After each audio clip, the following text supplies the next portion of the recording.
जे काही लाडकी बहीण योजनेचे रजिस्ट्रेशन फॉर्म्स जे आलेले होते ते साधारणपणे 2,63,83,589 इतके फॉर्म्स होते आणि यापैकी साधारणपणे 2,43,82,936 इतके फॉर्म्स हे विभागाने ग्राह्य धरले।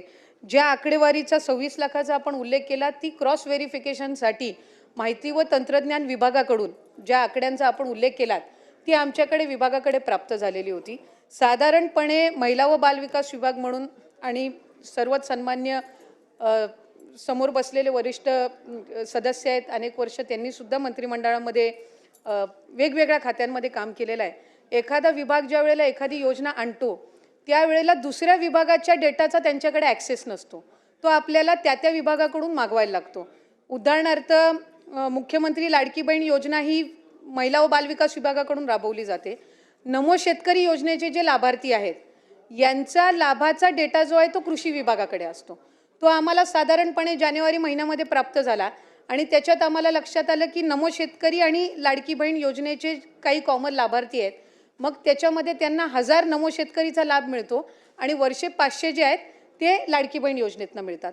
तसंच माहिती व तंत्रज्ञान विभाग असेल, शालेय शिक्षण विभाग असेल, अन्न व नागरी पुरवठा विभाग असेल, अशा वेगवेगळ्या विभागांकडे या संदर्भातली माहिती महिला व बालविकास विभागानेच मागितलेली होती। त्यानुसार माहिती व तंत्रज्ञान विभागाने साधारणपणे 26 लाखाचा डेटा दिला, जो आपण या ठिकाणी आत्ता सभागृहासमोर मांडला। या डेटाचं आम्ही पूर्णपणाने क्रॉस व्हेरिफिकेशन केलं।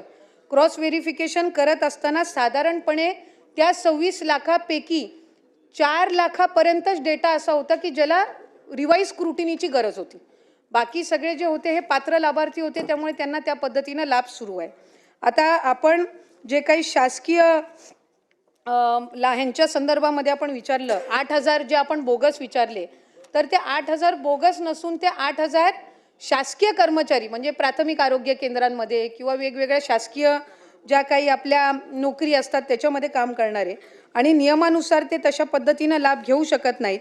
म्हणून या संदर्भातलं आम्ही सगळ्या जिल्हाधिकाऱ्यांना एक पत्र लिहिलं आणि त्याच्या रिकव्हरीचं काम त्यांच्याकडून साधारणपणे गेल्या 5-6 महिन्यापासून सुरू आहे।